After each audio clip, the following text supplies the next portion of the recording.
مقدس لوکا طبیب کی معرفت لکھی گئی خداوند یسوع مسیح کی انجیل، اس کا 23واں باب اور اس کی 34ویں آیت میں لکھا ہے، یسوع نے کہا، اے باپ ان کو معاف کر، کیونکہ یہ جانتے نہیں کہ کیا کرتے ہیں۔ مسیح میں میرے عزیزو، خداوند یسوع مسیح کا یہ کلمہ جو پہلا کلمہ ہے، یہ ایک معافی کا کلمہ، ایک دعائیہ کلمہ، ایک سفارشی کلمہ ہے، اور اس کلمے کے بہت سارے پہلو ہیں۔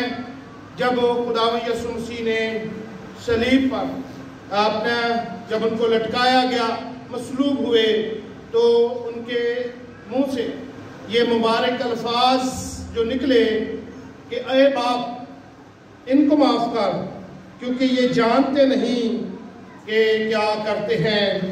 Father, forgive them, for they do not know what they are doing. اے باپ ان کو معاف کر، کیونکہ یہ جانتے نہیں کہ یہ کیا کرتے ہیں۔ صبح جب خداوند یسوع مسیح کو مصلوب کیا گیا تو خداوند یسوع مسیح کے مبارک منہ سے یہ الفاظ نکلے کہ اے باپ ان کو معاف کر۔ یہ معافی جو تھی، یہ خداوند یسوع مسیح نے کو پہلی دفعہ صلیب پر نہیں کہی۔ اگر ہم خداوند یسوع مسیح کی ساری زمینی زندگی کو دیکھتے ہیں تو انہوں نے اپنی اس خدمت کے سالوں کے درمیان گناہوں کو معاف کرنے کا، کیونکہ خداوند یسوع مسیح کو اختیار تھا، انہوں نے معاف کیا۔ اور اس کا ہم دیکھ سکتے ہیں مرکز کی انجیل کے 2 باب کی پہلی آیت سے ہی کہ مفلوج تھا، وہ خداوند یسوع مسیح کے پاس لایا گیا تو خداوند یسوع مسیح نے اسے کہا، جو مفلوج کو خداوند یسوع مسیح کے پاس چارپائی پر لائے گئے تھے، اور کہا کہ اٹھ بیٹا، تیرے گناہ معاف ہوئے۔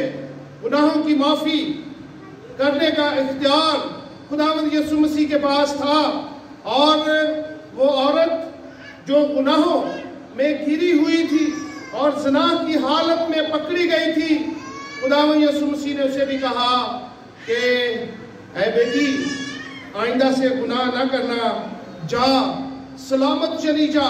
اس کے گناہوں کو خداوند یسوع مسیح نے معاف کیا۔ 38 برس کے بیمار کو بھی خداوند یسوع مسیح نے جب تندرستی دی تو اس کے گناہوں کو معاف کیا۔ یوحنا کی انجیل اور اس کا 5واں باب اور اس کی پہلی آیت سے 9ویں آیت تک اس 38 برس کے بیمار کا واقعہ ہم پڑھ سکتے ہیں۔ مسیح میں میرے عزیزو، خداوند یسوع مسیح جو تھے وہ بیماروں کو بھی شفا دیتے اور ان کے گناہ بھی معاف کرتے۔ یہاں بھی وہ اپنے باپ سے درخواست کر رہے ہیں۔ ایک طرح کی یہ سفارش ہے، یہ ایک طرح سے خداوند یسوع مسیح کی دعائیہ کلمہ ہے، اے باپ ان کو معاف کر، کیونکہ یہ جانتے نہیں کہ یہ کیا کر رہے ہیں۔ درخواست ہے، اور وہ اپنے باپ سے مخاطب ہے، کیونکہ اس نے یہ سبق دیا ہے۔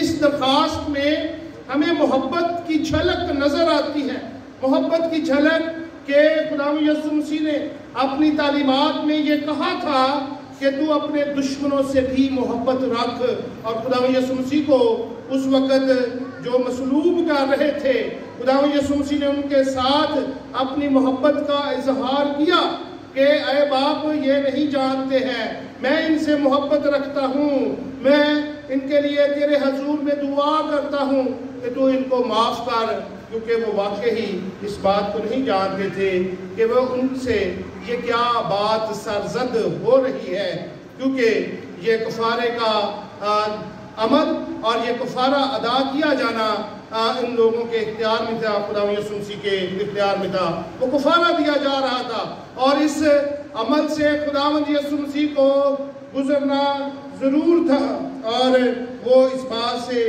لا علم تھے کہ ہم خدا کے بیٹے کو مصلوب کر رہے ہیں۔ مسیح میں میرے عزیزو، یہ پیشن گوئیوں کا پورا ہونا تھا۔ اس لیے خداوند یسوع مسیح مصلوب ہوئے اور انہوں نے کہا کہ اے باپ ان کو معاف کر، کیونکہ یہ جانتے نہیں کہ وہ کیا کرتے ہیں۔ کیونکہ یسایہ کی کتاب اور اس کے 53ویں باب اور اس کی 12ویں آیت میں لکھا ہے کہ اس نے خطا کاروں کی شفاعت کی۔ وہ خطا کار تھے اور خداوند یسوع مسیح نے ان کی شفاعت کے لیے یہ جملے مصلوب پر جب وہ ہوئے تھے انہوں نے کہے کہ اے باپ ان کو معاف کر، کیونکہ یہ جانتے نہیں کہ کیا کرتے ہیں۔ خداوند یسوع مسیح نے اس کلمے کو ادا کر کے معافی کا درس دیا کہ معاف کرنا ہے، معافی کا جذبہ ہمارے اندر ہونا ہے۔ اے باپ ان کو معاف کر، کیونکہ معاف کرنا، ہم ایک دوسرے کو معاف نہیں کرتے ہیں، ہم ایک دوسرے کو معاف کرنا نہیں چاہتے ہیں، ہم ایک دوسرے کو کی غلطیوں کو اچھالتے ہیں۔ معافی ہمارے اندر ہونی چاہیے۔ آج کی یہ عبادت آج کے لیے جب خداوند یسوع مسیح نے صلیب پر یہ کلمہ کہا اے باپ ان کو معاف کر، کیونکہ یہ نہیں جانتے یہ کیا کرتے ہیں، اور ہمیں بھی ایک دوسرے کو معاف کرنا ہے۔ یہ ایک دعا ہے جو یہ اس بات کی بھی ہمیں سبق ملتا ہے کہ بھلے ہمارے جسم کے اندر آخری سانسیں ہی کیوں نہ چل رہی ہو، ہمیں دعا کرنا نہیں چھوڑنا ہے۔ خداوند یسوع مسیح کے جسم میں آخری سانسیں تھی، لیکن آخری سانسوں میں بھی اس نے دوسروں کی فکر کرنا، دعا کرنا نہ چھوڑا، کیونکہ یہ ایک دعائیہ کلمہ بھی ہے۔ اے باپ ان کو معاف کر، کیونکہ یہ نہیں جانتے کہ یہ کیا کرتے ہیں۔ کیونکہ اگر ہم کلسیوں کے نام پالوس رسول کا خط اور اس کا 4 باب اور اس کی 2 آیت میں پڑھتے ہیں تو اس میں یہ لکھا ہے کہ دعا کرنے میں مشغول، شکر گزاری کے ساتھ بیدار رہو۔ وہ خداوند یسوع مسیح نے دعا کرنے میں وہ مشغول رہے، اگرچہ کوڑے لگائے گئے، اگرچہ ان کو مصلوب کیا گیا، ان کو ٹھٹھوں میں اڑایا گیا، ان کے سر پر سرکنڈا رکھا گیا، کانٹوں کا تاج رکھا گیا، لیکن وہ دعا کرنے سے ان کو کوئی نہیں روک سکتا تھا۔ یہاں سے ہمیں ایک سبق ملتا ہے کہ ہمیں بھی دعا کی حالت میں رہنا ہے۔ ہم کسی بھی حالت میں کیوں نہ ہو، کتنے بھی ہم مجبور، بیمار، لاچار، غم زدہ کیوں نہ ہو، ہمیں دعا کے عنصر کو اپنے ہاتھ سے نہیں چھوڑنا ہے۔ مسیح میں میرے عزیزو، خدا نے کہا کہ خدا ان کو معاف کر، کیونکہ یہ نہیں جانتے ہیں کہ یہ کیا کرتے ہیں۔ خداوند یسوع مسیح اس لیے یہ کہہ رہے تھے کہ میں ان کا باپ ہوں، میں ان کا خدا ہوں، یہ نہیں جانتے ہیں کہ یہ کیا کر رہے ہیں۔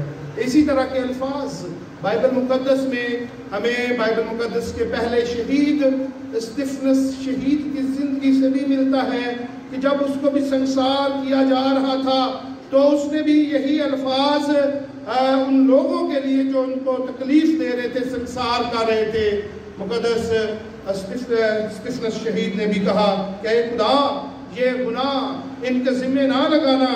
اور مسیح میں میرے عزیزو، خداوند یسوع مسیح کا پیغام، خداوند یسوع مسیح پر جو ایمان لاتا ہے وہ معاف کرتا ہے، وہ دوسروں کے لیے دعا کرتا ہے، وہ اپنی جان اگرچہ جتنی بھی دکھ کی حالت میں کیوں نہ ہو تو وہ ضرور دوسروں کے لیے دعا کرنا نہیں چھوڑتا ہے۔